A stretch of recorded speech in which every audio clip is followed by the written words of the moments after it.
Hello welcome to my channel. ఈరోజు కడుపుకి నిండుగా ఉండేటువంటి తక్కువ మసాలాలతో అన్ని రకాల వెజిటేబుల్స్తో తయారు చేసుకునే వెజ్ పలావ్ ఎలా తయారు చేసుకోవాలో చూసుకుందాం. దీనికోసం కడాయి తీసుకొని ఆయిల్ వేసి 2 యాలకులు, 3 లవంగాలు, 2 బిర్యానీ ఆకులు, కొద్దిగా జీలకర్ర వేసుకోవాలి. ఇవి వేగిన తర్వాత సన్నగా కట్ చేసి పెట్టుకున్నటువంటి వెల్లుల్లిపాయలు, పచ్చిమిరపకాయ ముక్కలు, ఉల్లిపాయ ముక్కలు కూడా వేసి ఫ్రై చేసుకోవాలి. ఈ ఉల్లిపాయ ముక్కలు వేగిన తర్వాత పచ్చి బఠానీ లేదంటే ముందు రోజు రాత్రి నానబెట్టుకున్న బఠానీ వేసుకోవాలి. ఈ బఠానీలు అనేవి వేగి టప్ టప్ అని పేలిన సౌండ్ వచ్చినప్పుడు కట్ చేసి పెట్టుకున్న ఆలు, క్యారెట్ ముక్కలని వేసి ఒకసారి ఫ్రై చేసుకోవాలి.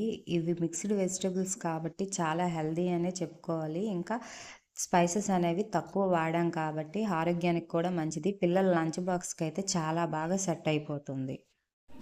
ఈ కూరగాయ ముక్కలన్నీ వేగిపోయిన తర్వాత ఒక టమాటా తీసుకొని చిన్న ముక్కలుగా కట్ చేసుకొని దాన్ని కూడా వేసి బాగా ఫ్రై చేసుకోవాలి. టమాటా అనేది ఎప్పుడు లాస్ట్లో వేయాలి, ఎందుకంటే ఇందులో వాటర్ ఉంటుంది కాబట్టి మిగతావి అనేవి ఫ్రై అవ్వకుండా ఉంటాయి, అందుకని లాస్ట్లో వేయాలి.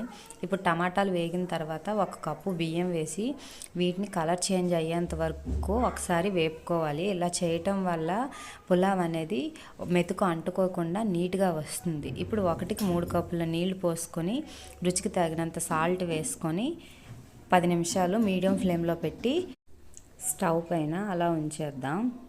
చూసారు కదా, 10 నిమిషాల తర్వాత వాటర్ అనేది ఎవాపరేట్ అయిపోయింది, బిర్యానీ రెడీ అయిపోయింది. ఇప్పుడు కట్ చేసి పెట్టుకున్న కొత్తిమీర వేసుకొని ఒకసారి బాగా కలుపుకున్నట్లయితే యమ్మీ యమ్మీ వెజ్ పలావ్ రెడీ అయిపోయినట్టే.